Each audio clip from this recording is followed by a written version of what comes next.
सहरसा सदर अस्पताल में कोविड की महामारी के नियंत्रण के लिए तरह तरह के उपाय किए जा रहे हैं और कई फ्रंट लाइन वर्कर्स लगातार दिन रात इस काम में जुटे हैं।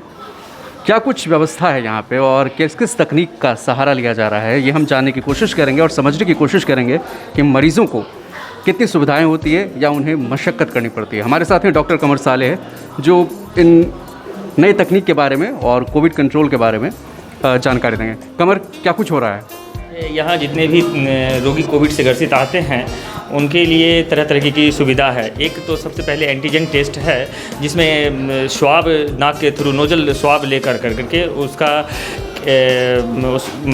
एंटीजन टेस्ट किया जाता है, जिसका रिपोर्ट 15 से 20 मिनट में किट पर मिल जाता है। और ये है ट्रूनेट है, इसमें हम लोग नोज़ल और थ्रॉट स्वाब लेकर करके इसका हम लोग कलेक्शन करते हैं। इसका आरएनए तोड़ करके फिर इसको इस मशीन पर रख करके इसमें आरएनए तोड़ा जाता है, ये मशीन जो है, और इसमें फिर केमिकल डाल करके 45 मिनट इसमें प्रोसेसिंग लगता है। प्रोसेसिंग के बाद वो रिज़ल्ट बताता है कितना वैल्यू है कोविड का, कितना वैल्यू है वो पता चलता है।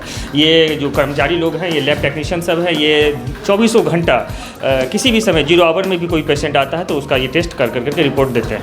अभी एक सैंपल में कम से कम 40 मिनट जो है हमको लगता है। हाँ जी, करीब 20 मिनट इसमें और 40 मिनट इसमें, 40-20-60 यानी 1 घंटा में एक जो है ना टेस्ट हम लोग मतलब कर सकते हैं। जबकि स्ट्रेंथ जबकि है 12-14 सैंपल हम लोग एक साथ मतलब लगा सकते हैं। 12 से 14 सैंपल एक साथ लगा सकते हैं और 1 घंटा में मतलब 14 सैंपल का मतलब रिपोर्ट आ जाएगा। 100 से 150 कलेक्शन होता है और ये आप ये सब मान के कल दिन भर में जितना कलेक्शन होता है भर रात इसका जांच होता है।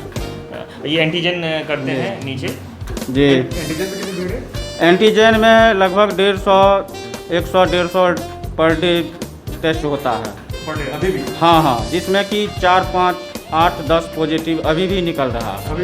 ये किसी भी टेस्ट के लिए रजिस्ट्रेशन करवाना पड़ता है। रजिस्ट्रेशन काउंटर है, रजिस्ट्रेशन पर से रजिस्ट्रेशन काउंटर करके हम लोग रजिस्ट्रेशन करवाते हैं। उसके बाद उसका सैंपल नंबर, सीरियल नंबर चाहता है। उसके बाद हम लोग उसमें जिस भी पेशेंट का आता है उसका हम लोग कलेक्शन बाय नोज़ल और बाय थ्रॉट के द्वारा स्वाब लेते हैं। स्वाब लेने के बाद हम लोग उसको सैंपल को कलेक्शन करके रख लेते हैं। फिर उन सारी कलेक्शनों का उस पर एक जनरेट कोड डेवलप किया जाता है कंप्यूटर पर। उसके लिए डाटा ऑपरेटर अवेलेबल है, ताकि उसके जनरेट होने के बाद उस जो है वहाँ आप देख रहे होंगे कि वहाँ सब रजिस्टर किया जा रहा है। रजिस्टर करने के बाद सबों का वो कंप्यूटर पर सबका जनरेट होता है नंबर, और जनरेट करने के बाद आपके मोबाइल पर मैसेज आता है कि आपका कलेक्शन लिया गया, ठीक है। और उसके बाद उस स्वाब को हम लोग जो RT-PCR करवाना है तो RT-PCR के लिए सहरसा जिला में 2 जगह कलेक्शन भेजा जाता है। एक मधेपुरा मेडिकल कॉलेज, दूसरा लॉर्ड बुद्धा मेडिकल कॉलेज। वहाँ उसका जांच होता है। जांच होने के बाद उसका रिपोर्ट आपके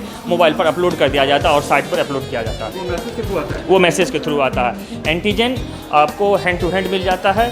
ट्रूनेट आपके मोबाइल पर मैसेज जाता है और RT-PCR का भी मोबाइल पर मैसेज जाता है। और यह सदर अस्पताल का कोविड कंट्रोल रूम, जहाँ पे कोविड से संबंधित सारी जानकारियाँ, सारी समस्याएं जो है उनकी जानकारी आपको पहुंचाई जाती है। यहाँ भी 24 घंटे फ्रंटलाइन वर्कर्स, डॉक्टर्स मौजूद हैं।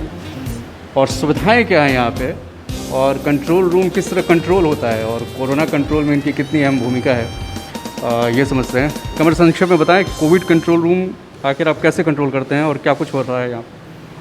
सर्वप्रथम कोविड कंट्रोल में निम्नांकित काम होता है। सर्वप्रथम यहाँ जो आप ये 12 तरीके का लैंडलाइन नंबर सब देख रहे हैं, ये इस पर टोल फ्री नंबर सब है। इस पर सब जगह से कॉल आता है। किसी भी कोविड पेशेंट को, रोगी को किसी तरह की कोई तकलीफ़ होती है तो इस पर जो कॉल करके वो हम लोगों से पूछते हैं किसी भी तरीके का, या फीवर आ रहा हो, या सांस ब्रीदिंग में प्रॉब्लम हो, या सर्द कफ हो, या हम लोग जो मेडिसिन दे रहे हैं उस मेडिसिन में कहीं का फ़ायदा हो रहा है या नहीं हो रहा है, किसी कॉम्प्लिकेशन हो रहा है तो हो रहा है। उसके अलावा हम लोग को कहते क्या है कि हम लोगों को पर डे कोविड पॉजिटिव का लिस्ट मिलता है। ये कोविड पॉजिटिव, और हम लोग 14 दिन तक इन लिस्ट का फॉलोअप करते हैं उस पेशेंट को क्या हो रहा है, आप को फीवर आ रहा है या नहीं, आपको कैसा फीलिंग हो रहा है, ये 14 दिन तक फॉलोअप करते हैं। जब तक वो निगेटिव नहीं हो जाता है और पोस्ट कोविड से कोई प्रॉब्लम नहीं होता है तब तक हम लोग उनको पूछते हैं।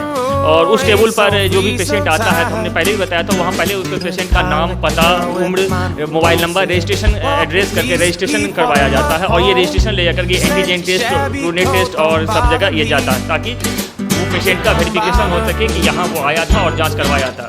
उसके अलावा इस टेलीफोन पर हम लोगों को पूरे डिस्ट्रिक्ट से कहीं पर भी कोई प्रॉब्लम होता है तो वो यहाँ कॉल करता है हम लोगों को कि अगर कोई बनमा इटहरी से है, कोई महसी से है, तो हम लोग वहाँ पर उनके प्रभारी का, वहाँ उनके मैनेजर का नंबर होता है, उनको हम कॉल कर करके उनको फॉलोअप करने के लिए कहते हैं। किसी भी पेशेंट का अगर ऑक्सीजन सिचुएशन कम होता है तो हम लोग यहीं से एम्बुलेंस वाले को खबर कर करके उसको वहाँ से उठा कर करके सदर हॉस्पिटल सहरसा या सदर हॉस्पिटल सहरसा के Covid control room Covid ward में रखते हैं। और ज़्यादा सीरियस होने पर कोविड आईसीयू का यहाँ निर्माण किया गया है, वहाँ हम लोग आईसीयू में रखते हैं। और अगर रेफर करने की आवश्यकता होती है तो यहाँ से रेफर लॉर्ड बुद्धा ये मधेपुरा मेडिकल कॉलेज रेफर किया जाता है यहाँ से।